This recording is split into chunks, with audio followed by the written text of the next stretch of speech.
Mesdames et messieurs, bonjour. Aujourd'hui, nous recevons dans le fauteuil de l'entretien de Dimension politique M. Mohamed Awali Akintola, coordonnateur national du mouvement de la jeunesse du parti FCBE. Avec lui, nous allons revenir sur l'actualité du parti et revenir également sur quelques points saillants de l'actualité nationale. Monsieur Akintola, bonjour. Bonjour, Monsieur Noumon. Merci d'avoir répondu à notre invitation. C'est un plaisir et c'est moi qui vous remercie pour cette invitation. Voilà, nous allons rapidement rentrer dans le vif du sujet.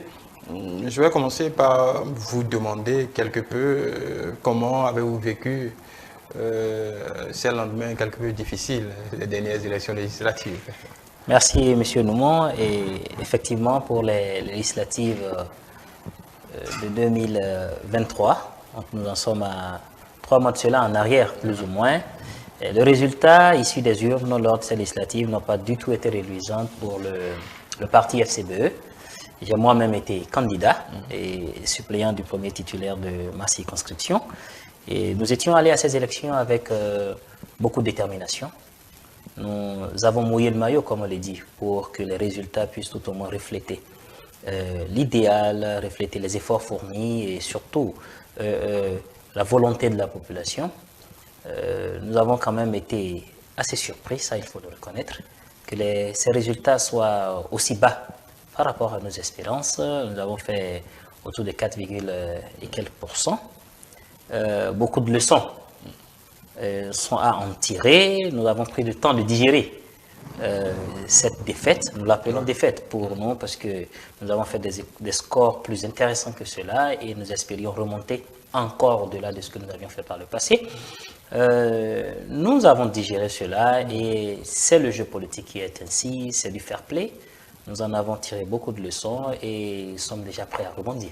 Prêts à rebondir, oui, mais quand vous parlez de leçons, quelles sont, on serait intéressé de savoir, en tout cas d'avoir la teneur de ces quelques leçons. Et qu'est-ce qui explique, on va dire, en griffe, cette déculottée? En fait, ce n'était pas, à vrai dire, des élections législatives. Vous savez, des élections législatives, ce sont des élections de proximité. Nous votons pour des candidats que nous estimons être aptes à nous représenter à l'Assemblée nationale, être aptes à défendre nos intérêts. C'est déjà ça. Nous avons assisté à un rebondissement de la guerre entre le président Patrice Talon et son prédécesseur, le président Yahi Boni. Cela nous permet de tirer déjà des conclusions telles que la mentalité politique de la population béninoise, de la nation béninoise, n'est pas encore du tout à maturité. Nous avons encore du chemin à faire. Nous avons encore du chemin à faire parce que ce n'était pas des élections présidentielles, le président Yahi Boni, le président Talon. Les enjeux politiques qui devaient être discutés lors de ces élections-là, qui devaient être promus, qui devaient être vendus à travers des projets de société, ne l'ont pas été.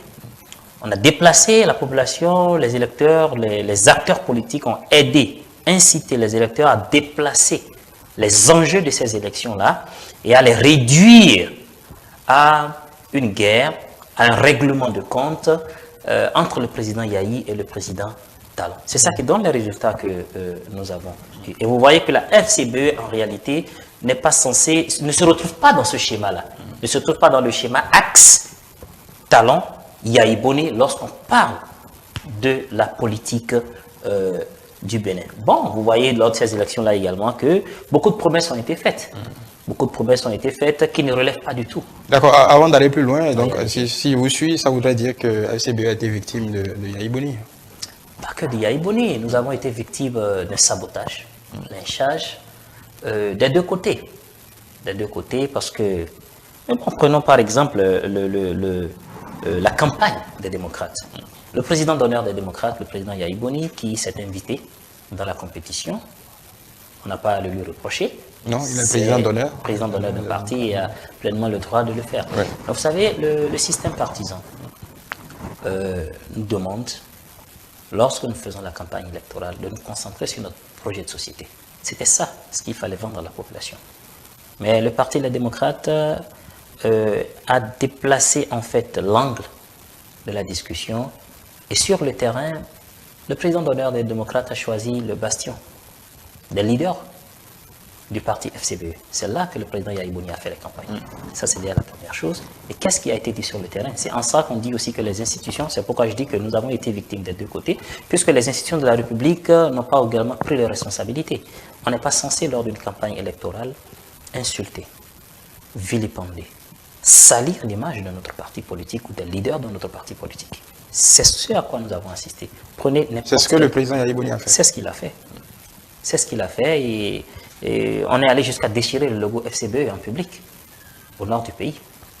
Vous voyez, dans les circonscriptions électorales relevant des collines, du Borgou, de la Libori, de la Takora, le président Yahya Boni ne se gênait pas de dire que la FCBE lui a été volée. Comment vole-t-on un parti politique alors que ce n'est pas un sac de maïs ou un sac de riz? La discussion elle est beaucoup plus intellectuelle, plus profonde que cela. Et qu'à cela ne tienne, on cite même parfois des noms des leaders de l'opposition et qu'on les traite d'arrivistes, qu'on les traite de voleurs, qu'on les traite de personnes qu'on a élevées, et à qui on a donné le biberon et qui aujourd'hui, vous voyez, ce sont en fait des valeurs que les gens des collines et du nord du pays prennent très en mal. Ça veut dire que c'est de l'ingratitude, c'est du vol, et sont prêts en fait à se détourner de la personne. Donc vous savez, pour qu'il y ait un procès, il faut qu'il y ait la voix du plaignant, mais la voix également de l'accusé. On n'a pas eu cette chance-là. Oui, mais l'accusé a eu la latitude de faire campagne aussi, également. Oui, mais nous n'avions pas, premièrement, vous savez, nous avons voulu jouer à une compétition de gentlemen. C'est de ça qu'il s'agit. Et je vous rappelle que la FCBE a toujours été un parti qui a fait le maximum, a fait parfois violence sur elle-même pour se conformer aux lois de la République. C'est d'abord ça qui nous définit. Et nous, quelle que soit la manière dont on souffre dans notre peau, nous ne sommes pas prêts à aller contre ce que le peuple a décidé. Vous voyez, c'est à la base même, la naissance de notre parti, la force corrupte pour un Bénin émergent. C'est de ça qu'il s'agit. Donc, ce n'est pas une fierté pour nous d'aller sur le terrain et de... Non, le président Yahya Boni a quand même été le mentor de beaucoup de politiciens qui sont aujourd'hui autant de l'opposition que de la mouvance présidentielle. Vous voyez, nous parlons quand même d'un président de la République. Vous voyez, nous, dans notre mentalité, c'est quand même un roi. Vous voyez, donc il a beau dire ce qu'il a à dire, et ses agents sur le terrain ont beau dire ce qu'ils ont à dire, il ne nous revient pas à nous, en fait, d'aller rendre part. C'est de ça qu'il s'agit. Mais nous essayons aujourd'hui quand même de rétablir la vérité. Vous voyez, nous sommes allés sur le terrain, nous avons défendu notre projet de société. Nous sommes allés faire comprendre à la population qu'il y a, nous avons tenu un langage de vérité. Il y a certaines choses qu'un député ne peut pas faire. Ne vous y attendez pas. Et si quelqu'un vient vous dire qu'il peut le faire, il vous a menti. Vous voyez, mais les habitudes ont l'oreille très dure. C'est ça. Donc, l'accusé, en fait, le jeu n'a pas été franc, le jeu n'a pas été loyal. Au-delà de ça, la réforme du système partisan a été basée sur le fait qu'on minimise, c'est ce que le président de la République Patrice Talon, qu'on minimise l'impact de l'argent dans le choix lors des élections. Mais l'argent a circulé. L'argent a circulé. Comment voulez-vous en fait qu'on puisse sortir notre épingle du jeu face au milieu de ces deux, comment on appelle, contre-courants-là? Nous sommes un parti de l'opposition et nous y sommes depuis... je ne sais pas, nous sommes le parti FCBE encore plus vieux. Dans sa forme actuelle, la Force Corée est un parti de l'opposition plus ancien que le parti Les Démocrates. Comment vouliez-vous que nous puissions nous en sortir? D'un côté, avec l'argent qui circulait et qui achetait les consciences, et de l'autre côté, avec cette campagne de calomnie, de sabotage, de lynchage que nous subissions. Donc il n'y a pas eu d'erreur de stratégie, parce que là, quand vous entendez, c'est la faute non, ce serait quand même mal placé que de dire que le diagnostic que nous faisons ne prend pas en compte des erreurs à l'interne. Il y a des causes internes, et ça, c'est pas que nous, c'est tout parti politique. Je parle du principe peut-être que l'Union progressiste, le renouveau, ne s'attendait pas peut-être à ce résultat-là. Et à leurs yeux, ils se diraient, première force politique au Bénin, ce résultat ne nous ressemble pas. Ou encore le bloc républicain, qui a aussi assumé un gros coup. Vous voyez? Et les démocrates également, qui peut-être à un moment donné, ça je ne saurais le dire, peut-être qu'ils allaient avec, comment on appelle, le courage du peureux, ou alors qu'ils y allaient avec toute confiance, je ne saurais le dire, mais s'ils avaient été satisfaits, ils n'auraient pas lancé plein de recours au niveau de la Cour constitutionnelle. C'est pour dire que chacun fait son bilan. Et nous, regardez à la FCBE, reconnaissons également qu'il y a des causes endogènes. vous voyez, qui sont communs à, comme on appelle, des causes qui sont communes à tous les partis politiques, mais leur impact est minime en réalité, puisque cette même machine a compéti déjà pour d'autres élections de par le passé. Donc, leur impact dans la compréhension et l'explication de ces résultats-là est minime par rapport à ces causes exogènes que j'ai citées. Alors, comment se remet-on d'une telle défaite, on va dire? Un peu comme un élève qui est allé à un examen et qui a échoué. Il se rend compte qu'il y a encore beaucoup à faire. À lui de choisir s'il reprend ses cahiers ou s'il laisse l'école. Nous avons choisi de nous remettre à la tâche parce que l'échec est formateur. L'échec est d'ailleurs plein de leçons et d'expériences, bien au-delà d'ailleurs de la réussite. Et nous remettre en selle. Nous avons déjà fait un diagnostic de ce qui s'est passé. Je viens d'en livrer la teneur. Nous partons de cela pour corriger les erreurs que nous avons commises. Une chose est évidente, certaines de ces causes-là ne seront pas retournées de sitôt. J'ai parlé tout à l'heure de la mentalité de la population et de la réduction du jeu politique à l'axe Yahi Talon. En fait, c'est un cercle dans lequel beaucoup d'acteurs politiques sont en train d'embrigader la jeunesse. Et permettez-moi d'en parler ainsi, parce que je suis jeune et parce que je suis jeune acteur politique et représentant beaucoup d'autres jeunes acteurs politiques, c'est à croire que le seul filtre de lecture de l'action politique, ça ne peut qu'être à travers ces deux-là. C'est dangereux en fait. C'est très dangereux parce que c'est comme si on prenait moi, mon avenir et mon présent politique en otage. Je suis obligé de me définir par rapport à des individus pour exister politiquement, alors qu'en réalité, je devrais me définir par rapport à une idéologie. Je devrais me définir par rapport à des valeurs. Je devrais me définir par rapport à un idéal de développement que je souhaite implémenter de par mes compétences, de par mes expériences et de par ce que je vois un peu partout. Voilà quelque chose qui sera très difficile de corriger. Très difficile de retourner cette tendance-là. C'est malheureux. Oui. C'est bien dommage. C'est à la limite pour certains mesquins. Parce que c'est volontairement qu'on fait cela. C'est-à-dire qu'on alimente cette polémique-là, on ne vit que par ça, et ça nourrit beaucoup d'ailleurs. Donc, certaines causes seront difficilement réversibles. Oui. D'autres, par contre, seront plus aisées à faire. Par exemple, le fait que cela nous encourage, nous oblige à un meilleur contact avec la population. Vous voyez, ce n'est que celui qui te comprend qui saura mieux parler de toi. Donc il faudrait que la population puisse mieux nous connaître déjà, pour beaucoup d'acteurs que nous sommes à la FCBE, parce qu'on le veuille ou non, c'est quand même un parti qui est né des cendres d'un autre parti politique. Oui. Vous voyez, donc il y a encore du travail de conquête à faire. Ce qui nous motive à y croire, c'est le fait que les résultats des législatives de 2023 n'ont montré que 30 et quelques % des Béninois, des électeurs béninois aux urnes.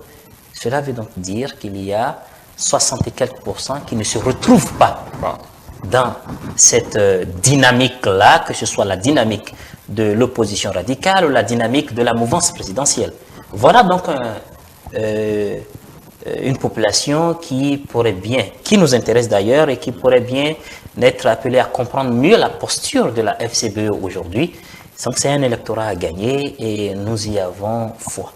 Alors, dans ce type de conditions ou de périls, on a souvent peur que voilà, certaines personnalités ou même à la base que certaines personnes quittent le navire. À la date d'aujourd'hui, comment ça se passe? Est-ce que ces velléités sont remarquées, sont palpables? Comment déjà du haut jusqu'en bas, comment tout cela se gère?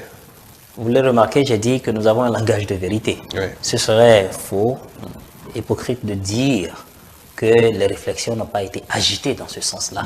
Nous n'avons pas la même capacité d'encaisser les coups. Nous n'avons pas les mêmes antécédents, nous n'avons pas les mêmes réalités. C'est dire donc que cela se justifie lorsque des leaders, lorsque des militants vous demandent qu'est-ce qu'on fait.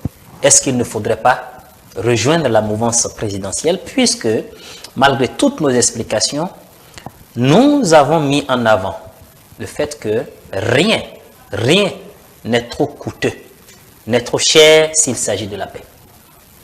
Et nous avons choisi de ravaler parfois même notre propre fierté pour préserver la paix. C'est l'exemple que nous avons donné en 2019. Et c'est grâce à cette paix-là pour laquelle nous avons milité qu'aujourd'hui, il y a le Parti Les Démocrates. Puisque ce sont les mêmes lois qui ont été décriées de scélérates, de chrysogènes et tout ça, que nous continuons de décrier, mais c'est quand même sorti de l'Assemblée nationale. Il faut respecter les institutions. Nous avons donc choisi de nous conformer à cette loi-là, et c'est ça qui a été le point de départ de cette campagne de sabotage de la FCBE. Si ils se sont conformés au code électoral de 2019, ça veut dire qu'ils représentent le troisième bloc, ou qui représente la béquille du pouvoir en place. Ce qui est faux. Lorsque vous êtes le troisième bloc, comme on le dit, vous êtes censé avoir des avantages. Où sont ces avantages-là? Difficilement un décret de nomination a été signé pour le chef de file de l'opposition à l'époque. Le décret d'application de cela n'a jamais été signé. Les prérogatives qui devaient revenir au chef de file de l'opposition ne lui ont jamais été attribuées. Où est l'avantage alors? Pour dire que nous avons, à l'époque, choisi de rester dans cette logique-là. Les démocrates nous ont suivis par la suite. Permettez-moi d'aller au bout des idées. En parlant des avantages, certains avantages se prémunissent de toute publicité. On n'a pas besoin de venir étaler certains avantages. Oui, mais sont visibles quand même. Sur la place publique. Sont visibles quand même, et les mieux habiletés. Les espèces sonnantes et trébuchantes ne se... Oui, je vous le concède, mais ceux qui accusent sont à même donc de pouvoir trouver en fait ces preuves-là très facilement, puisqu'ils font un travail d'investigation. Où sont ces preuves-là? Où sont les rumeurs, ne serait-ce que un peu plus précises et spécifiques de ce que vous êtes en train de dire? Les journalistes, on n'en parle pas. Vous êtes friands en fait de ces genres d'informations-là, mais jusqu'à aujourd'hui, vous n'en avez pas publié à ce que nous sachions. Ça, c'est déjà une chose. Pour dire que ceux qui ont avancé la possibilité de rejoindre la mouvance présidentielle se targue du fait que nous ne sommes pas un troisième bloc, nous nous en sommes défendus corps et âme, mais on nous a toujours considérés comme un troisième bloc parce que nous ne crions pas sur tous les toits, parce que nous ne vandalisons pas, parce que nous ne choisissons pas, comment on appelle, l'axe radical de la chose. Eh bien, si on rejoignait la mouvance présidentielle, les gens ne diront pas plus qu'ils n'ont déjà dit. Ils sont dans leur logique. Puis également, une autre tendance qui vous dira il vaut mieux alors rejoindre les démocrates parce qu'aujourd'hui, ils sont la première force politique de l'opposition parce qu'ils ont des députés à l'Assemblée nationale et après l'exécutif, c'est d'abord le législatif. Toutes ces propositions ont été entendues. Et c'est ça qui nous a conduit aujourd'hui à la décision qu'en fait, rien ne serait plus honorifique, plus loyal envers la population béninoise que de rester là où nous sommes. Force Kori pour un Bénin émergent. Ce n'est pas parce qu'il y a eu un échec aujourd'hui qu'il faut courir et abandonner la maison. Nous avons encore du chemin. Nous avons encore du chemin et beaucoup reste à comprendre. D'accord, mais ça c'est une décision de groupe au niveau du parti. Oui. Mais il n'en demeure pas moins que certaines personnalités peuvent penser à leur avenir immédiat. C'est un droit de penser, c'est un droit de réfléchir. Cela pourrait arriver, comme vous le dites, ça arrive tout le temps. C'est arrivé jusqu'à ce qu'on puisse avoir aujourd'hui des partis comme l'Union progressiste, le Renouveau, ou encore le Bloc républicain, ou encore les démocrates. D'autres naîtront bientôt. Peut-être même que la FCBE se renforcera davantage, ou alors sera plus délaissée. C'est possible, nous ne pouvons empêcher les leaders ou encore les militants. La seule chose que nous puissions faire, c'est de convaincre ceux qui ont encore cette pensée-là que cela serait une mauvaise décision, si tel est que nous nous attelons à l'idée du combat pour la nation, pour le peuple. Et parfois, vous savez, même quand ceux pour qui vous vous battez ne comprennent pas, parce que ça prend du temps, il faut savoir patienter. Ils finiront par comprendre. Et c'est ça aussi l'amour pour la patrie, c'est ça aussi l'amour pour le peuple. Donc, à l'heure où je vous parle, la FCBE demeurera la force politique, la force Kori pour un Bénin émergent. Il n'est pas encore question que nous allions rejoindre la mouvance présidentielle ou encore l'opposition représentée par les démocrates, nous demeurons la force Kori pour un Bénin émergent et continuons dans les jours à venir bientôt, les activités du parti reprennent déjà. Nous irons bientôt à une session du bureau exécutif national pour le compte du premier trimestre de l'année. Et les mouvements de masse reprendront également leurs activités et il s'agira d'aller parler à nos militants et d'aller reconquérir, parce que nous constituons aujourd'hui le troisième pôle politique du pays, l'un étant de la mouvance, l'autre étant de l'opposition radicale, et nous, je ne dirais pas centriste parce qu'il ne s'agit pas d'être centriste, nous ne connaissons pas ce que ça veut dire, nous sommes de l'opposition. Oui. Et nous sommes aujourd'hui le troisième pôle qui va aller à la conquête de cet électorat-là qui ne s'est pas exprimé lors des élections passées. Est-ce que des gens sont partis? Je n'en ai pas encore vent. Est-ce qu'ils partiront? C'est bien possible, mais nous travaillons à ce qu'ils ne partent pas, mais plutôt à ce que d'autres nous rejoignent. Voilà, conformément à l'issue de ces législatives, vous l'évoquiez tout à l'heure, évidemment il y aura un nouveau chef de file de l'opposition. Si on devait faire un bilan aujourd'hui, au niveau de votre parti, puisque votre parti le secrétaire exécutif national de votre parti a été chef de file de l'opposition, si vous deviez faire un bilan de son action, même si vous n'êtes pas lui, mais vous êtes dans le parti, vous êtes assez proche des hautes sphères du parti. Comment avez-vous perçu un peu l'action du chef de file de l'opposition? Mon analyse, elle est assez courte et se résume en fait qu'en tant que chef de file de l'opposition, pour ce qu'il lui a été permis de faire, je le répète, le secrétaire exécutif national de la force Kori pour Bénin, Jean-Paul Rompoué, a tout fait pour consolider la démocratie et la paix en République du Bénin. Il a tout fait pour créer le débat, participer au débat. Il a fait tout ce que nous pourrions appeler le lobby nécessaire, de par ce qu'il pèse, pour que le peuple ne soit pas conduit vers le chaos qui pointait à l'horizon il y a quelques années. C'est la plus grande chose qu'il a pu faire, car en son temps, en tant que chef de file de l'opposition, nous avons pu avoir, ou réavoir, si vous voulez, en République du Bénin, des élections inclusives, qui ont vu la participation de tous les partis politiques qui ont su se conformer aux règles de la République. C'est un exploit, et le chaos, le spectre de la violence, de la désunion est déjà derrière nous. Il s'agira pour le prochain chef de file de l'opposition de ne pas balayer du revers de la main ce qui a déjà été tissé. Quelles sont les relations qu'entretiennent aujourd'hui la FCBE avec le Parti des démocrates?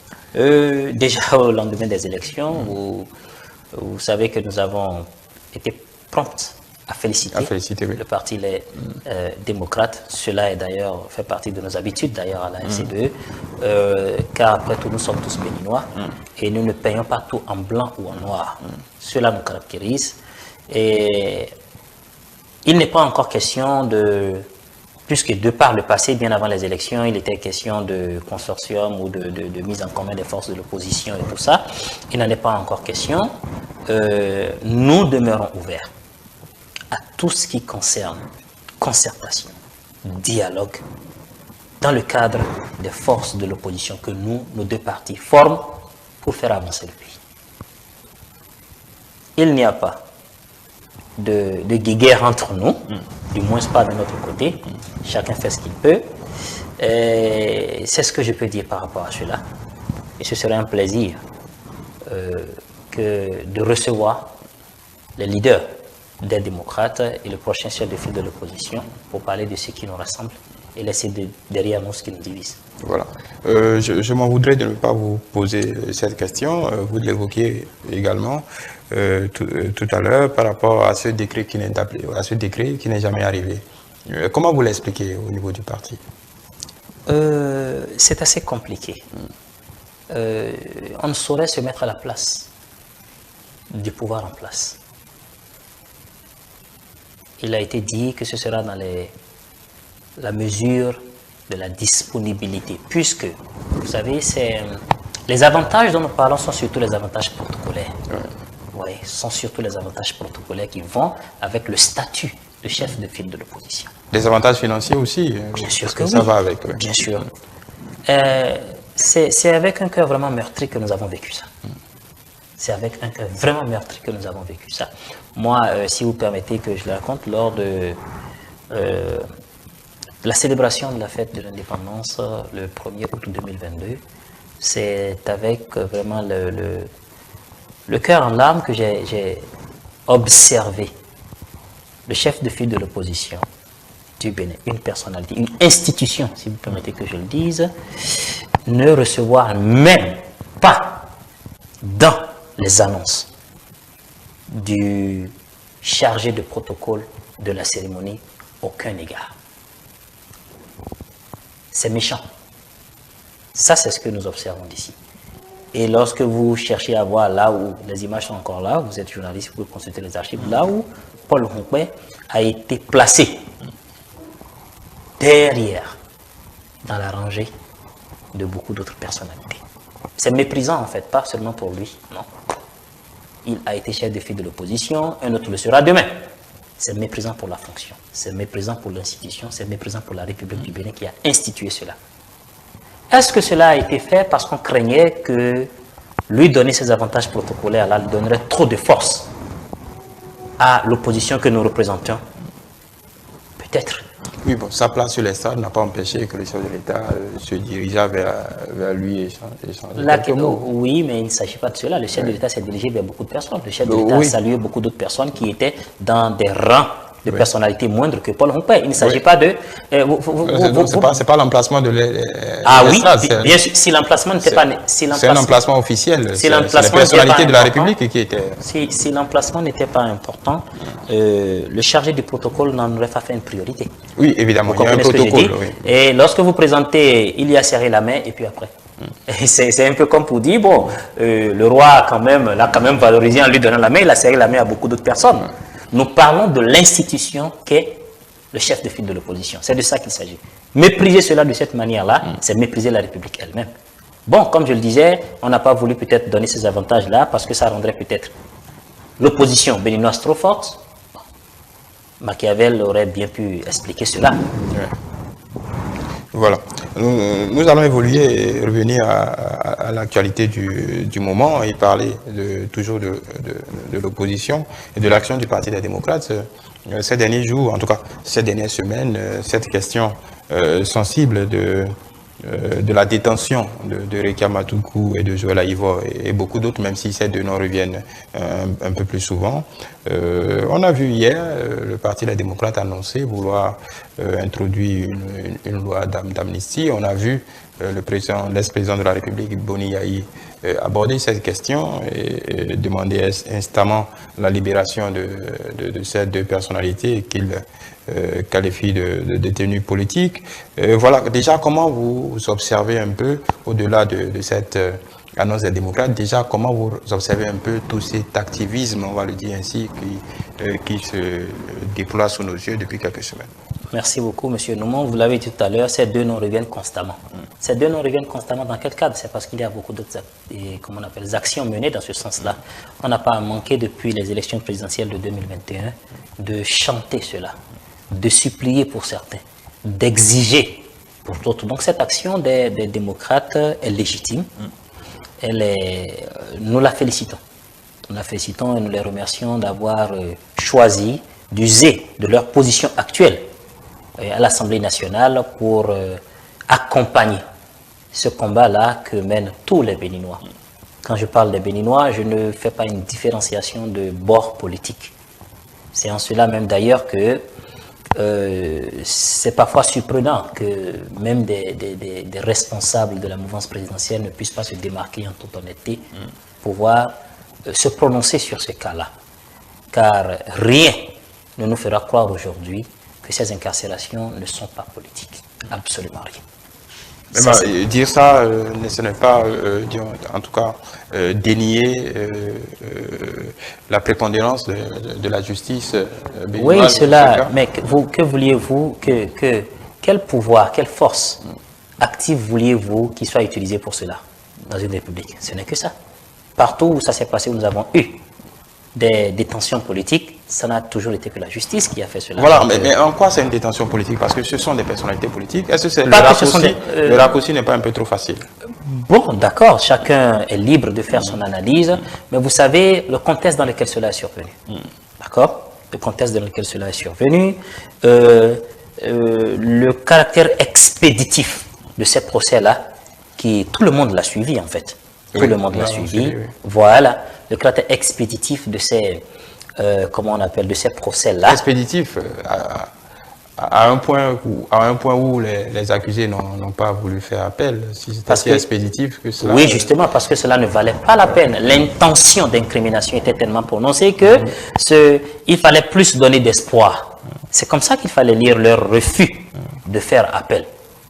Puisqu'on sait ce qui allait se passer déjà à la fin. Et c'est ça qui se passe déjà.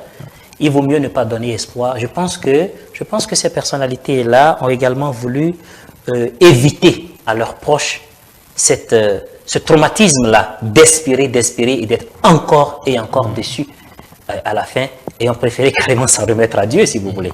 Pour dire quand même que cette initiative des démocrates est bonne, elle vient s'ajouter aux multiples initiatives qui avaient précédé cela. Je rappelle que le scène de la FCBE, Paul Ronquet, lorsque le décret de nomination du chef de file de l'opposition a été pris par le président de la République, il a fait une tournée pour rencontrer les institutions et les personnalités de la République, et cela a été l'un des premiers points abordés. Et là, à l'époque, on n'en était pas encore au procès. Il demandait déjà à l'époque qu'une solution politique soit trouvée à ce problème-là, qui est réellement un problème politique et non un problème judiciaire. S'il avait été écouté, on ne serait pas allé jusqu'au procès. D'accord? Bon, cela est fait. La sourde oreille a milité pour qu'on en soit là où nous en sommes aujourd'hui. Je voudrais qu'on sache que le peuple béninois est un peuple de compassion. Cela ne veut pas dire que c'est un peuple d'injustice, non, vous savez. Mais on dit chez nous que lorsque vous frappez votre enfant avec la main droite, il faut savoir la tirer à vous. Nous avons besoin de toutes ces personnes-là pour construire le Bénin. Et il n'y a que deux chemins qui s'offrent pour que cela puisse être possible. C'est une grâce présidentielle ou c'est une amnistie. Retenant quand même que la grâce présidentielle ne les assouvera pas du délit ou des infractions ou de crimes qui leur est reproché. Et cela compromet donc d'office leur avenir politique et autres. Donc tout ça là est à envisager. Nous espérons que cette initiative de loi d'amnistie portera. Et lorsque vous parlez de l'implication de l'ancien président Yahya Boni dans le processus, j'ai quelques réticences en fait. C'est vrai qu'on ne lui reprochera pas en tant que personnalité politique, en tant qu'ancien chef d'État. Et n'oublions pas que la ministre Rekia Madougou est militante démocrate puisqu'elle allait aux élections présidentielles de 2021 sous la bannière du Parti des démocrates. Oui. Vous voyez, elle a été aussi, un peu comme la fille du président Yahya Boni, comme il aime à le dire. Ça aurait été, à mon avis, peut-être mieux que l'implication du président Yahya Boni soit une implication beaucoup plus subtile, beaucoup plus percutante, mais qui fasse moins de tapage. Je vais m'expliquer en fait. L'événement précis a relayé les propos du porte-parole du gouvernement, oui. M. Léandre, oui, qui disait qu'il fallait laisser la justice faire son travail. Et si, compromis politique, il serait trouvé dans le futur, ce serait de manière à ce que nul ne s'attribue la paternité de l'issue de cela. Ma lecture, aussi naïve qu'elle soit, de ces propos, est telle que l'implication du président Yahya Boni a tendance à être préjudiciable, en fait, à ses camarades-là qui sont en prison. Vous pensez qu'elle sera contre-productive? Elle est contre-productive, à mon avis, lorsque je croise déjà ces propos-là. Et d'ailleurs, ça l'a été depuis toujours. Vous voyez, je me demande, est-ce que ce ne serait pas mieux que le président Yahya Boni se mette un peu en veilleuse et use de son pouvoir dans un certain lobbying dans les coulisses pour que son objectif soit atteint, comme il a su le faire pour beaucoup d'autres choses déjà. Je pense que cela serait mieux pour nous, sinon que j'ai l'impression que c'est préjudiciable en fait pour le processus en lui-même. Est-ce que vous pensez qu'il est dans cet état d'esprit, eu égard à ce qu'il a déjà déclaré? Non, non, non. C'est-à-dire, je le crédite d'une bonne foi, naturellement, et estime que se mettre dans la danse de cette manière-là est d'une bonne intention. Justement, donc, juste que j'apporte mon grain, en fait, de sel à la sauce qu'on est en train de cuisiner en disant que je pense que cela serait mieux qu'il fasse d'une autre manière que de celle dont il a très bien, c'est juste un conseil. Et puis, voilà, quand on croise la sortie du président Yaïboni avec l'annonce des démocrates, est-ce que on ne peut pas y voir une action de défiance envers le pouvoir? Parce qu'on se dit une telle initiative aurait peut-être plus de chances de prospérer, sans présager de l'issue, hein, j'en conviens, aurait plus de chances de prospérer si cette loi avait pu être, nous disons, des pourparlers étaient engagés déjà dans les coulisses avec les députés, parce qu'au final, c'est là-bas que ça va se jouer. C'est exactement ce que j'ai dit. En fait. Est-ce qu'on n'est pas plutôt, vous appréciez ce que les démocrates ont fait, mais est-ce que là, les démocrates ou ce parti ne veulent pas simplement, disons, polariser quelque peu le débat? Nous, on veut que Rekia Madougou sorte. Maintenant, faites pression sur le bloc en face pour qu'il accède à nos doléances. Cela serait compréhensible. Et d'ailleurs, bon, le Parti des démocrates, c'est un peu le mode de fonctionnement du Parti des démocrates. En fait, il faut... quand vous faites une petite lecture de leur mode de fonctionnement, c'est surtout le bruit autour d'eux. Vous voyez, c'est le tapage autour d'eux, dans l'espoir que cela puisse porter. Vous voyez, on ne leur en voudra pas. Ils sont libres de choisir le moyen qu'ils veulent. Et le moyen de l'introduction de la loi de l'amnistie est de leur prérogative. Vous voyez ce que je dis, c'est de leur prérogative. Ils ont le droit de l'introduire. Nous sommes dans la même lancée lorsque nous disons, est-ce que tout ce qu'il y a autour d'accompagnateurs ne serait pas une sorte de défi, comme vous l'avez dit, ne serait pas une sorte de pression que le pouvoir en place n'accepterait pas. Vous savez, et c'est compréhensible aussi parce que c'est des êtres humains. Hein. C'est des êtres humains et c'est assez difficile d'accepter que c'est parce que l'autre a mis la pression sur vous que vous avez fait. Oui, en même temps, l'Assemblée nationale, après avoir, si on se remémore ici, la déclaration introductive de Nourenou Acharé, avoir traité ces députés de tous les noms et aujourd'hui vouloir que ces députés, exactement, vous accompagnent puisque pour une loi d'amnistie, on a besoin de plus de 28 députés pour la faire voter. C'est vrai, mais bon, vous savez, je parle du principe qu'ils ont espoir et les négociations politiques lors de la vote de du vote de cette loi d'amnistie pourrait peut-être être en leur faveur. C'est ce que nous souhaitons d'ailleurs.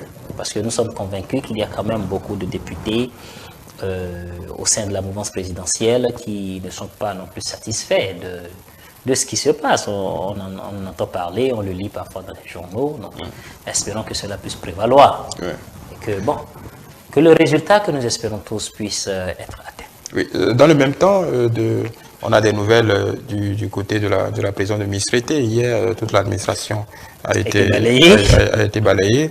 Est-ce que, eu égard aux déclarations des différentes parties, en tout cas d'un des avocats de Rekia Madougou, est-ce que ça ne sent pas quelque peu aussi la manipulation ou l'intoxication par rapport à cela? Et dire que l'action... Est-ce que parler du régime de détention de Rekia Madougou à longueur de journée ne participe quelque peu, par exemple, à polariser un peu la... Non, je ne crois pas, puisque de mes lectures dans la presse, les raisons qui ont amené en fait à balayer ce bon nombre de personnel de la prison de Mistreté est liée en fait à la guerre qu'a lancée le gouvernement contre les cybercriminels.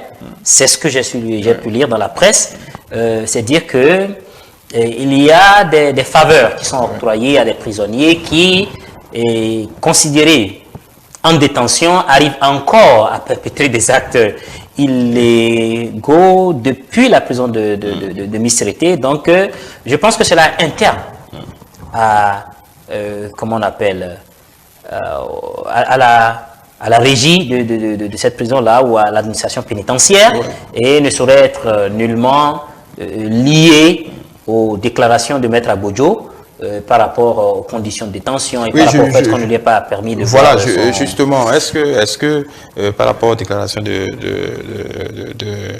du conseil de Ricky Amadougou, oui. avec si on considère tout l'ensemble, est-ce qu'il n'y a pas un peu trop de bruit pour pas grand-chose? Bruit de la part des démocrates? Oui, à moins qu'on se dise, oui, un avocat est dans son rôle d'user de toutes les ficelles, mais est-ce que c'est réellement productif pour la communauté? Je ne saurais le dire lorsque c'est à ce niveau-là. Je ne saurais le dire. Je me suis aisément prononcé, par exemple, par rapport à l'implication du président Yahi Boni, mais quant au conseil, c'est la moindre des choses à faire, puisque on ne sait jamais. Il faut lancer la pierre dans le puits pour voir quel son vous reviendra. Ouais. Peut-être que il le fait aussi en appelant la communauté internationale. On ne sait jamais lequel de nos cris de sauvetage portera jusqu'à l'oreille de celui qui est censé nous sauver. Donc je l'inscris beaucoup plus dans ce cadre-là, et lorsqu'on continue de souffrir, on ne saurait se taire.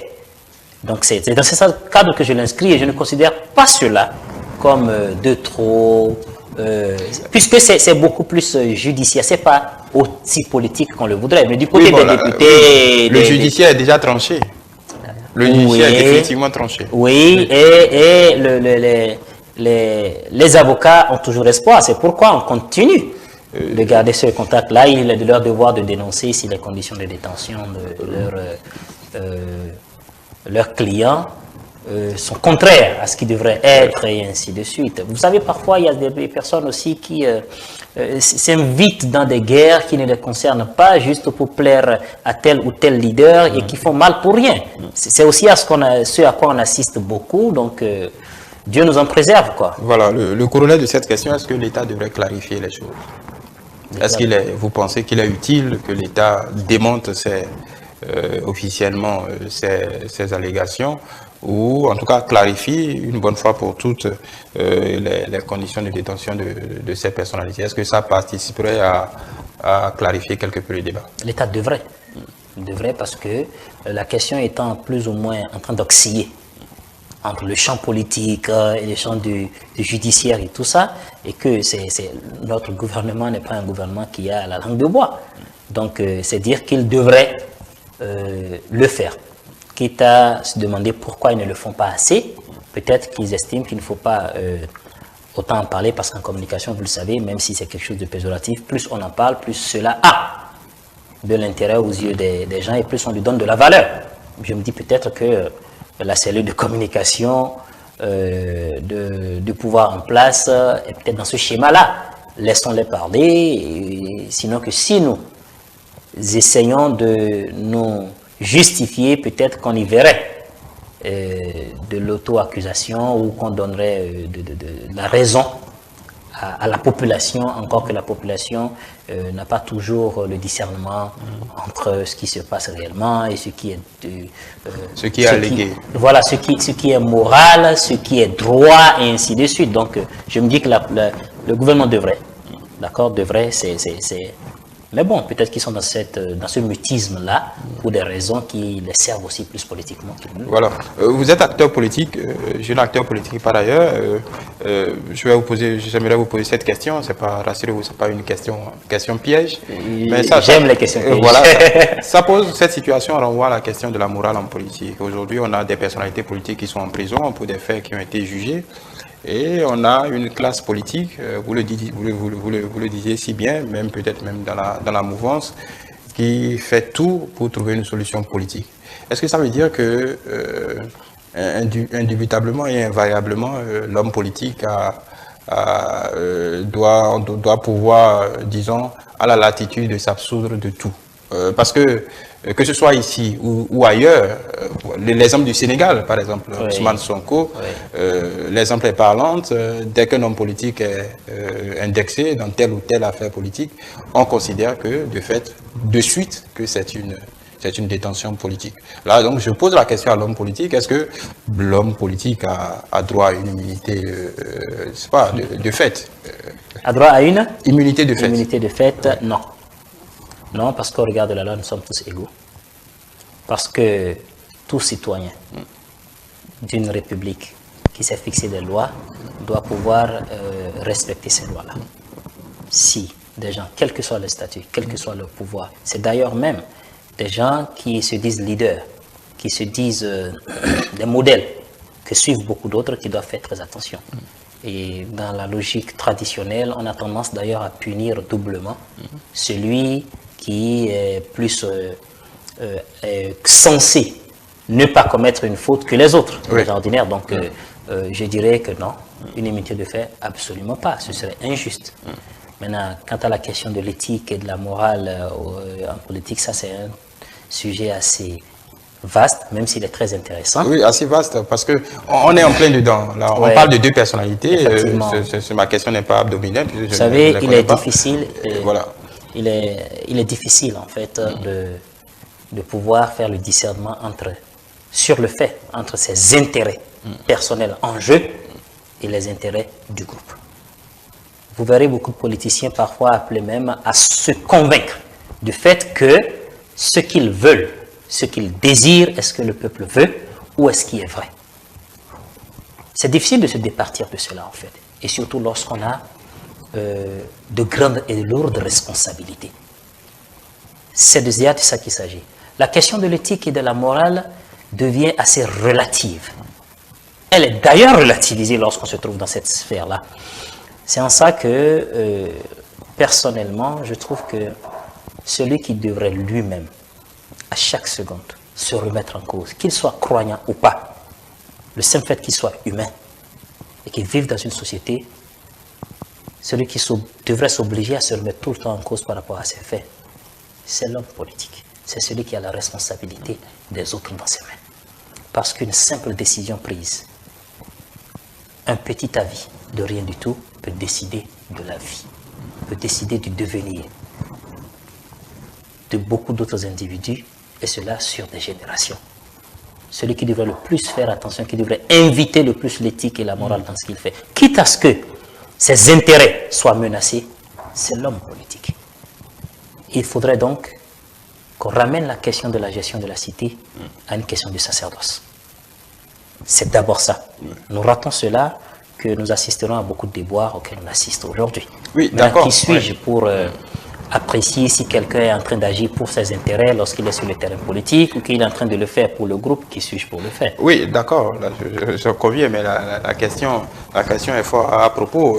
Vous avez, disons, donné votre quitus à cette initiative des démocrates. La question est pourquoi, même légitimement, moi je ne suis pas juge pour juger de la justesse de telle ou telle autre action. Mais le fait est que tout un personnel politique se mobilise pour deux personnalités aussi brillantes, aussi importantes soient-elles, alors que nos prisons sont remplies des mêmes personnes. Et d'ailleurs, des personnes qui ont été arrêtées et condamnées dans ce même sillage et dont aujourd'hui, plus personne ne se souvient de tous ceux qui sont sortis de prison. Plus personne ne se souvient de tous ceux qui sont en prison. D'ailleurs, on ne les nomme même pas. Bien sûr. Donc, je comprends la question. C'est beaucoup plus la question de...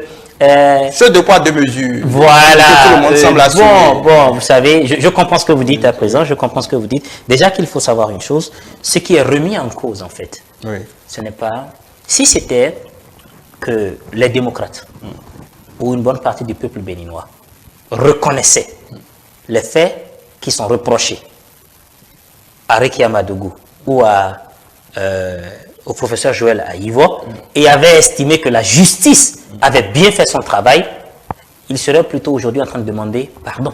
Oui, mais ça c'est un peu trop facile, le peuple... Oui, mais que vous le vouliez ou non, vous l'avez donné.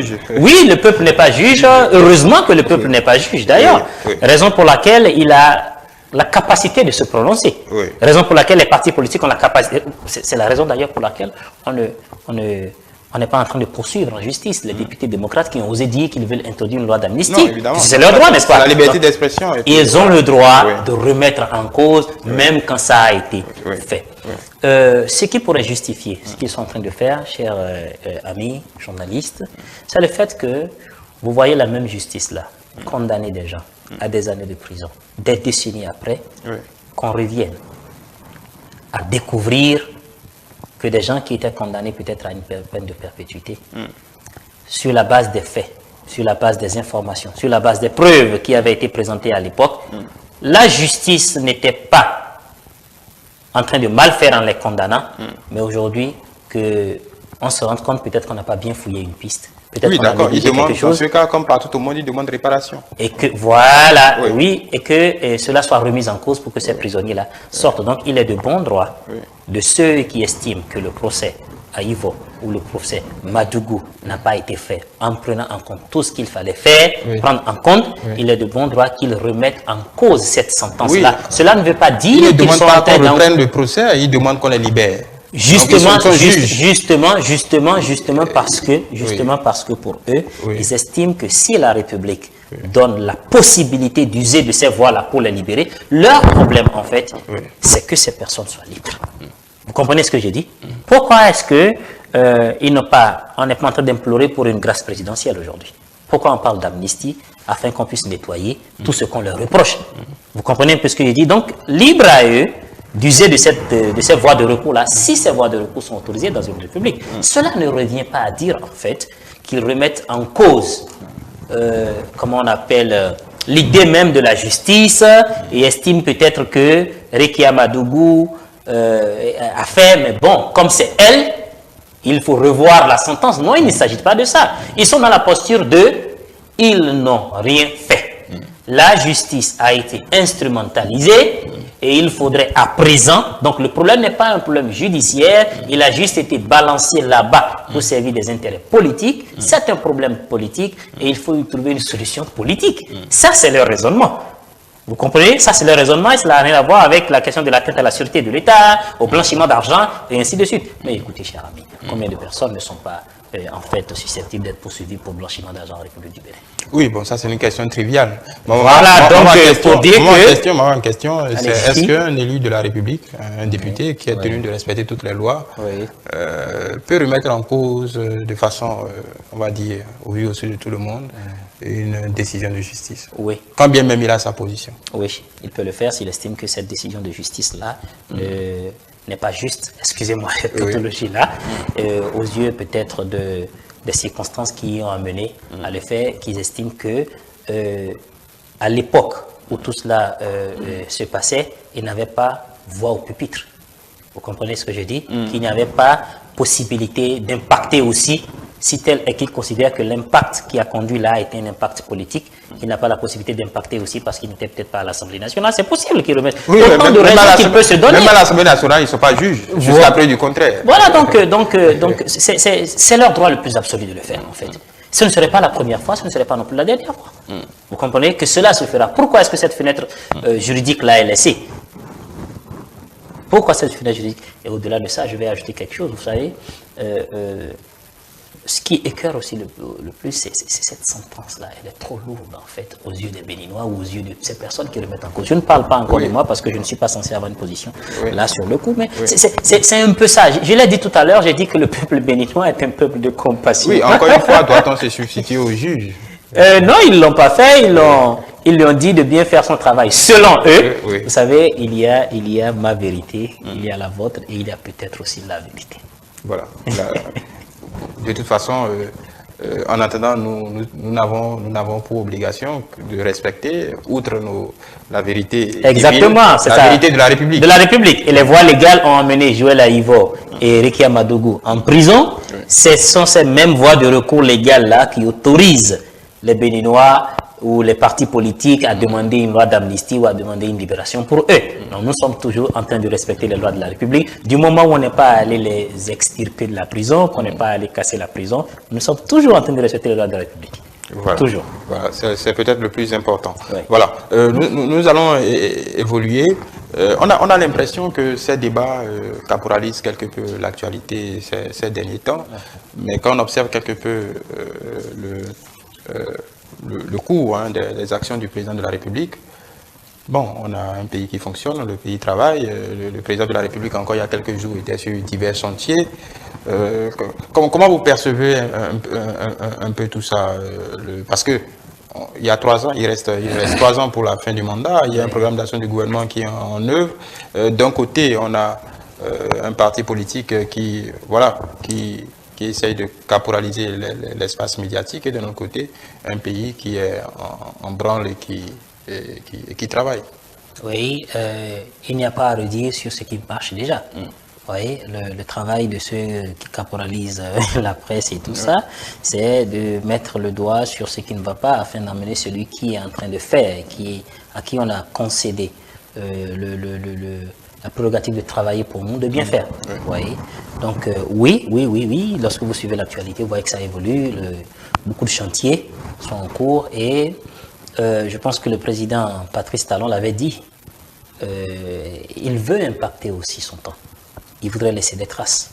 Et il a choisi sa manière de le faire. N'en déplaise à ceux qui ne voient pas dans la même logique que lui.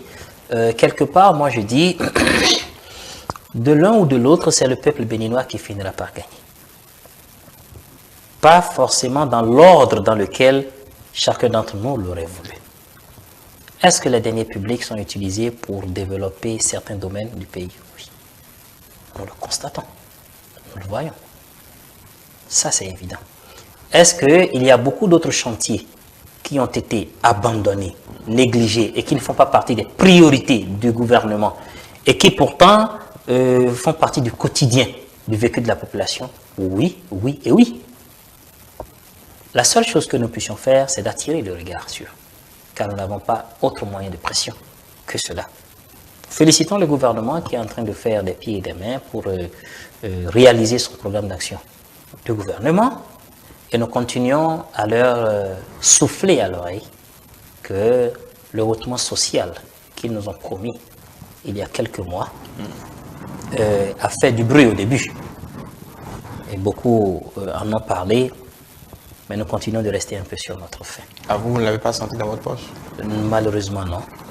À croire que, bon, le mot hautement n'aurait pas dû être utilisé. Ah, d'accord. Oui, quels sont vos griefs très précisément par rapport non, bon, ce sera toujours la routine, ce sera la même chose qui a toujours été, comment on appelle, dite. Nous avons plusieurs fois parlé sur ces plateaux-là de la question de la pression fiscale, nous avons plusieurs fois parlé du domaine de l'éducation, nous avons plusieurs fois parlé du domaine de la santé. Vous voyez, ce sont des questions récurrentes. Le mal, il n'est pas résorbé dans ces milieux-là, il n'y a pas d'avancée. Vous voyez un peu ce que je veux dire? Il n'y a pas d'avancée. Et lorsque vous voyez que ça avance dans ces milieux-là qui relèvent du social, c'est vraiment à pas de tortue. Vous voyez, ça ne fait pas partie des priorités du gouvernement. Si je dois me prononcer... Vous ne pensez pas que ces secteurs ont été tellement, disons, handicapés qu'il faille prendre le temps de les toiletter en profondeur? Cette année? Non, je ne dis pas cette année. C'est pas non, cette je année. parle de 7, 1, 2, 3, 4, 5, 6, 7. C'est ça que j'appelle 7 années de... c'est à croire qu'on a passé 7 ans, oui. Il reste 3 ans pour finir le deuxième mandat, à faire un diagnostic de ce milieu-là. Non, pour vous, rien n'a été fait. Dans le secteur de la santé, par exemple. Non. Donc, écoutez. C'est pas un peu trop facile Non, pas du tout, nullement. Ouais. J'ai eu à plancher sur un plateau lorsque le président de la République avait fait son discours d'État à la nation en début de l'année 2023 et j'ai pris la peine, d'accord, de démontrer qu'en fait, dans certains secteurs, lorsque on nous vend qu'on fera, c'est un exemple que je donne, comme ça, sont 10% d'aménagement dans ce milieu-là, qu'on en était peut-être à 10% avant qu'on arrive, et qu'on a avancé sur le temps, parce que cela se mesure au temps que vous passez, au retour, aux ressources que vous mettez dedans, et qu'on a évolué que de 5%, quand quelqu'un dit que rien n'est fait, il faut pouvoir accepter que rien n'est fait. Parce que ce qu'il essaie de mettre en exergue, c'est que beaucoup aurait dû être fait. Surtout en fonction de la capacité qu'un État a à agir dans ce milieu-là. Et je vous rappelle que nous sommes un pays en voie de développement. Bon, aujourd'hui, on nous parle de pays intermédiaires, mais la réalité est là, nous sommes un pays qui souffre encore. Vous voyez, ce contraste immédiat, la rigueur du gouvernement actuel est à féliciter. Parce que rien de bon ne se fait dans l'indiscipline. On est d'accord avec ça. Vous comprenez un peu ce que je dis? Et ils sont droits dans leurs bottes, mais ce que nous leur demandons aussi, c'est de mixer un peu ce qu'ils appellent leurs priorités.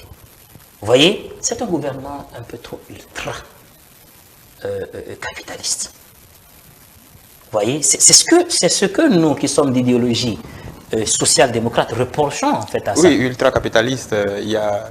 ultra libéral, vous voyez, c'est un peu trop il faut Quelle entreprise d'État a été vendue, par exemple, quand on parle d'ultra-capitalisme? Parce qu'il y a ce grief qui est fait, donc, vous parlez d'ultra-capitalisme. Quelle entreprise d'État, par exemple? Oui, on peut commencer, puis on parle de l'État. Non, je vais du tout pas aller sur ce terrain-là avec vous. Ah, malheureusement, je ne vais pas du tout y aller, parce que c'est un peu comme me tirer à moi le verre du nez alors que c'est bien visible de tout le monde. Donc, je vais du tout pas ouvrir cette boîte de Pandore-là. Je vous pose la question très naïvement, parce que non, pas du tout. Notre question n'est pas naïve du tout, vous le savez. Non, on peut se dire que le gouvernement privatise à tout va, on peut se dire que le gouvernement se désengage à tout va. Oui. Bon, en réalité, on n'a que des contrats de gestion jusque-là, on n'a pas de privatisation. Des contrats de gestion gérés par des... Oui, des étrangers, vous voulez dire. Des étrangers, oui. des privés. Oui, des privés. Dont le principal objectif est accès à ce capitalisme et peu social. Vous comprenez un peu ce que je dis? Oui, l'État qui se... Oui.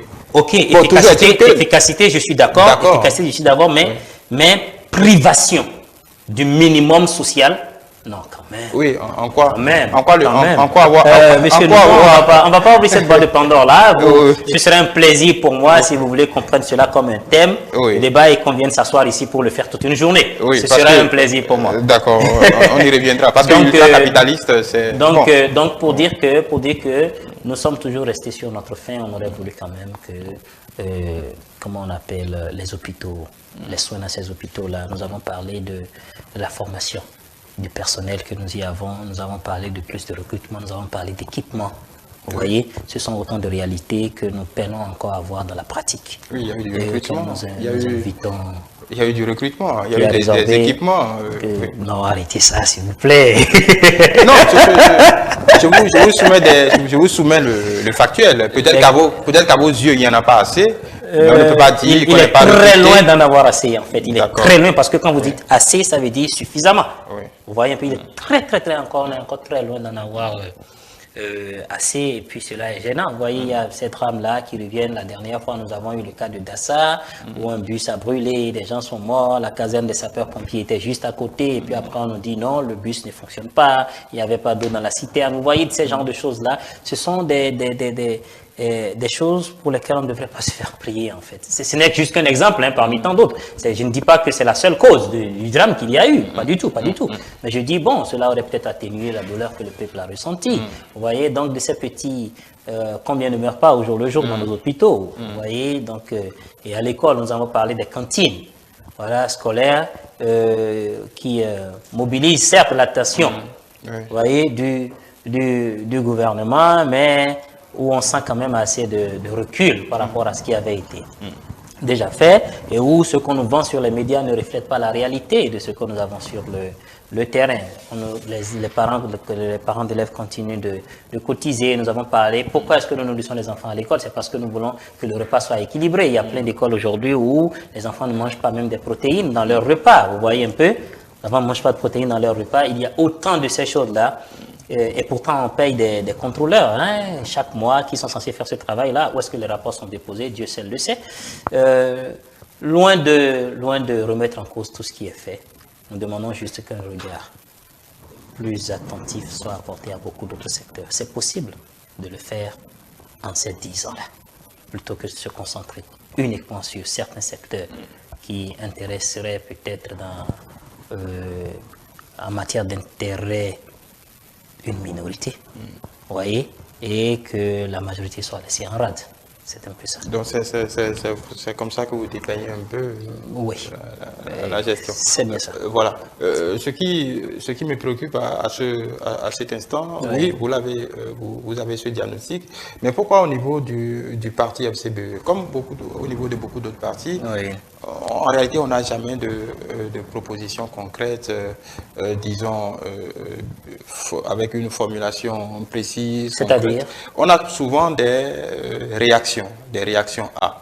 Le parti FCBE se prononce sur temps, le parti des démocrates se prononce sur temps, tel parti se prononce sur temps, mais on n'a jamais de ces partis qui représentent potentiellement l'alternative, des propositions concrètes au-delà des réactions ponctuelles qu'il peut y avoir sur tel ou tel autre sujet? Non, ben, je m'inscris en faux. Je m'inscris en faux contre cela parce que toutes ces sorties que nous faisons sur le plateau sont des occasions pour nous d'aller au-delà de la question pour laquelle on nous a invités. Oui. Vous voyez, et c'est déjà lorsque vous critiquez d'office, vous faites des propositions. Mais au-delà de ça, nous venons de sortir des élections législatives de 2023. Nous avons au niveau du parti FCBE fait campagne avec un programme de législature. Oui, d'accord. Un programme de législature qui, comment on appelle, touche tous ces secteurs-là dont nous venons de parler. Oui, d'accord, mais toujours est-il qu'on ne sait pas exactement, par exemple pour le parti FCBE, quelle serait l'architecture nationale quelle serait sa vision de l'éducation, par exemple, très précisément. Mais c'est ce que je suis en train de dire. Ce que vous me demandez se trouve dans ce programme de législature que nous avons rédigé pour le parti, comment on appelle, FCBE. C'est dans ce projet de législature. L'éducation, la santé, les infrastructures, comment on appelle, la magistrature, et ainsi de suite. Le transport, cela se trouve bien dedans et bien détaillé d'ailleurs. La question est-ce que nous avons suffisamment de tribunes pour en parler? Ok, ça, je vais peut-être m'aligner à vos côtés, mais nous avons, avec nos maigres moyens, c'est en ça que vous disiez tout à l'heure, nous avons l'accusé lorsque je parlais du caractère déloyal de la campagne qu'il y a eu, vous parliez mais l'accusé, bon, parlant peut-être de la FCBE, a eu le temps de se défendre. Je vous disais, nous, on s'est beaucoup plus concentré en fait sur ce que nous avions à vendre à la population, parce que c'est comme ça que se fait une campagne électorale dans une démocratie. C'est ce que nous avons fait avec nos maigres moyens. Nous avons sillonné toutes les circonscriptions, nous avons fait une pré-campagne où nous sommes d'abord allés former tous les candidats aux législatives sur le projet de société, le programme de législature, pardon. Nous les avons également formés sur les techniques pour la campagne, ce qu'il fallait éviter et ainsi de suite. Lors de la campagne, et puis ça, nous avons fait ça au niveau circonscription, nous avons délégué des gens au niveau de la circonscription pour former ceux des communes, des arrondissements, et nous avons mis sur pied des équipes de campagne qui ont été formées. Puis ensuite, tous ceux-là, pendant la campagne, ont fait ce travail. Vous voyez, ça, c'était notre arsenal, en fait. Et bon, nous parlons de quoi? Nous parlons du Bénin, nous parlons du développement du Bénin, nous parlons du bien-être de la population, nous parlons de la prospérité partagée. Donc, qu'est-ce qui sort encore de ce cadre-là si nous devons faire la politique? Donc, le projet de société existe encore aujourd'hui, nous l'avons fait publier dans les journaux, dans la presse écrite, nous avons parlé sur les plateaux de télévision et de radio. Oui. Donc, il existe. Donc, je n'accepte pas que vous nous accusiez du silence par rapport à des alternatives face à ce que le gouvernement fait. Non, ça, je m'inscris carrément en faux.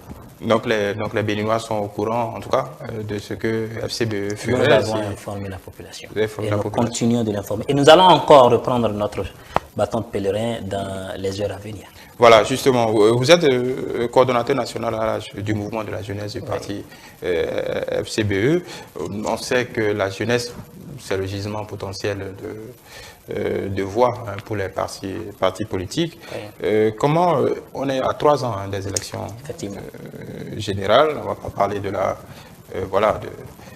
l'après-talent parce qu'on n'y est pas encore, mais comment tout ça se goupille au niveau de la base? Est-ce que réellement tous ces partis qui se sont conformés, le vote, puisqu'on va parler du vote, se sont conformés à la réforme du système partisan, à tout ce qui est voulu, idéologiquement au niveau de la formation des membres du parti? Est-ce que vous sentez, en tant que coordonnateur national de ce mouvement, est-ce que vous sentez réellement que les jeunes sont outillés, en tout cas, pour, disons, faire la différence dans le milieu politique et être source de propositions? Et à l'heure actuelle, autant la jeunesse béninoise dans son entièreté que la jeunesse de nos partis politiques, de la FCBE inclus, ne sont pas encore, à mon avis, et cet avis est personnel, assez outillés. La réforme du système partisan a prévu et imposé aux partis politiques de créer une école des partis politiques. Cet instrument est censé servir à cela. Ces écoles de partis politiques ont fonctionné plus ou moins cas un cas. Nous en prenons comment on appelle, la mesure et avons compris qu'il faut, vous l'avez dit, la jeunesse est le fer de lance de tout développement et c'est surtout elle qui est active sur le terrain politique. Et si c'est elle qui a l'énergie qui est active, il faut l'outiller. Il faut la former, il faut aussi l'informer. Donc l'école du parti FCBE est en pleine planification afin de pouvoir transmettre ce qu'il faut de nécessaire comme bagage à sa jeunesse, pour ceux qui y sont déjà formés, c'est aussi des occasions de brassage pour les novices et c'est en toute honnêteté ce à quoi j'invite également. Bon, pas seulement nous, mais bon. Ce n'est sûrement pas un problème de moyens puisque vous bénéficiez des finances, du financement public. Oui, nous bénéficions du financement public, mais vous n'êtes pas sans savoir que le fonctionnement d'un parti politique ne dépend pas que de cela et ne saurait réussir que par cela. Donc, parler de ce n'est pas un problème de moyens, c'est aussi parfois en partie un problème de moyens parce que lorsque la charge de travail que demande le fonctionnement de l'école pourrait engloutir tout ce que nous avons comme financement public si nous voulons faire les choses dans les règles de l'art. Et les autres rubriques pourraient ne rien avoir. Donc nous manageons, comme on le dit en fait, pour ne serait-ce qu'avoir le minimum et faire ce minimum-là, quitte à ce que nous posons les fondations de la chose et que les élévations de murs soient faites au fur et à mesure que le temps avance, au fur et à mesure que beaucoup nous rejoignent et que l'atmosphère est plus favorable. Une chose que je tiens quand même à dire de ce pourquoi milite notre école politique à la FCBE, c'est que nous voulons pouvoir outiller ces jeunes-là à réfléchir par eux-mêmes, à analyser d'eux-mêmes, à ne pas se laisser endoctriner, à ne pas se laisser prendre en otage. Et quand je dis se laisser prendre en otage, c'est à la fois leur présent et leur futur. C'est surtout ça notre leitmotiv à la FCBE. Nous devrons être capables de ne pas réfléchir que par l'existence des autres. Et si il n'était plus un jour, qu'est-ce que nous valons, nous, en tant que leaders politiques, en tant qu'acteurs politiques, de façon individuelle, de façon collective? Cela rejoint la question du spectre Yahi Talon, dont je ne manque pas de parler, malheureusement. Oui, vous sentez, vous l'avez évoqué plusieurs fois, vous vous sentez pris en otage par... Oui, c'est évident. Est-ce que ça ne participe pas aussi d'une certaine incapacité à créer votre propre voie parce que vous parlez de la FCBE ou moi? La FCBE, même la FCBE.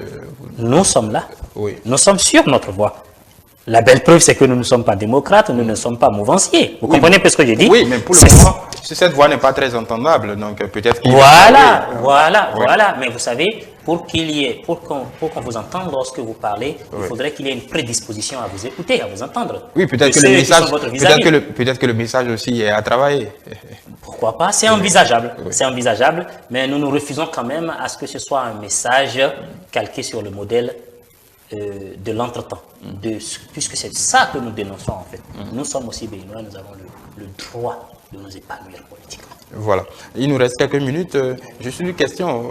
La FCBE a porté par le passé des velléités de regroupement au sein de l'opposition. Oui. Là, on a les démocrates qui sont, on va dire, qui sont dans leur projet de législature, dans leur projet de parti politique, le premier parti politique de l'opposition. Et puis, il y a les autres. Il y a FCBE, vous dites, qui est un autre pôle. Oui. Et puis, il y a toute la galaxie, RLC, MPL, tous les autres partis qui se réclament de cette opposition.